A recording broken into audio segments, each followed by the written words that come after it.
Dan saudara, informasi terkini terkait dengan kasus dokter kandungan yang diduga melakukan tindakan asusila di Garut, Jawa Barat. Kita akan tanyakan kepada jurnalis Kompas TV Ridwan Mustofa di sana. Ridwan, selamat pagi. Ini pelaku dokter sudah menjadi tersangka kemarin malam, kemudian kalau yang akan dihadirkan untuk hari ini dalam gelar perkara apa saja?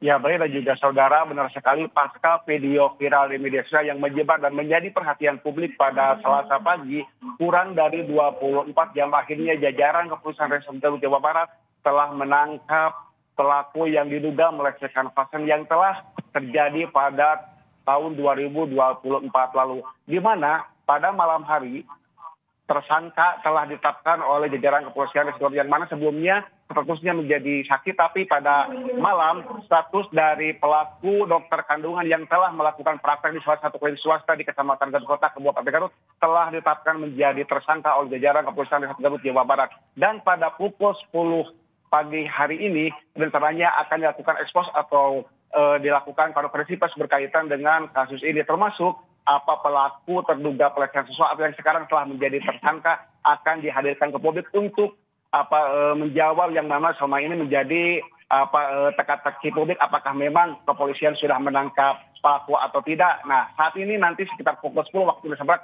didampingi dari Polda Jawa Barat akan menghadirkan pelaku berkaitan dengan perkembangan kasus ini. Demikian, Bray. Tapi sementara ini memang belum ada informasi terkait dengan motif dari pelaku ini, Ridwan.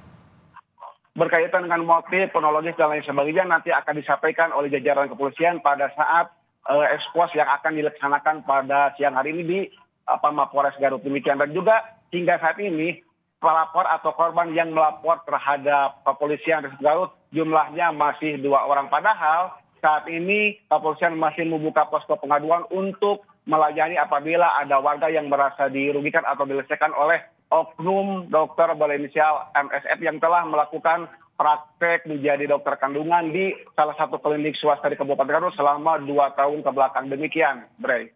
Oke, baru masih ada 2 pelapor yang melapor hingga saat ini. Terakhir, Ridwan, terkait dengan alat bukti mungkin yang menjadikan pelaku menjadi tersangka, apa saja? Apakah termasuk CCTV yang ada di klinik tersebut?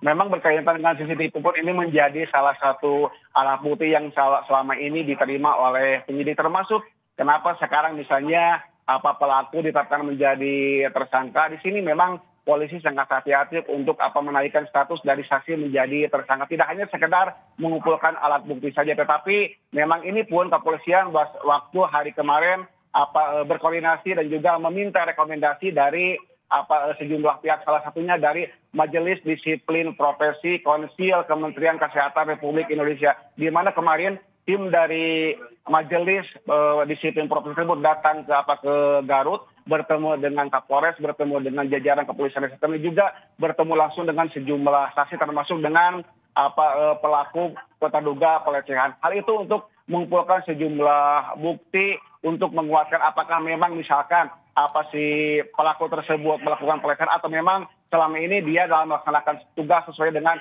SOP yang berlaku. Itu yang pertama. Yang kedua, tidak hanya dari Majelis Disiplin Profesi saja. Kemarin pun jajaran Kepolisian Resort Garut kedatangan dari Kementerian Hak Asasi Manusia Jawa Barat, di mana jajaran dari Kementerian Hak Asasi Manusia datang ke Garut untuk melihat proses yang dilakukan oleh jajaran kepolisian dalam menangani kasus ini. Dan juga kemarin pun Ketua dari Kementerian HAM Jawa Barat berbicara di hadapan media bahwa penanganan yang dilakukan oleh jajaran Kepolisian Resort Garut sudah sesuai dengan SOP yang berlaku. Demikian yang disampaikan oleh Pak Kanwil Kementerian HAM Jawa Barat saat kemarin bersama sejumlah wartawan saat diminta keterangan di Mapolres Garut. Dan juga tadi saya pun sempat berbincang dengan Kapolres Garut AKBP Muhammad Fajar Gemilang. Beliau mengatakan bahwa nanti sekitar pukul 10 saat konferensi pers dilaksanakan, tersangka akan dihadirkan ke publik. Demikian, Bray.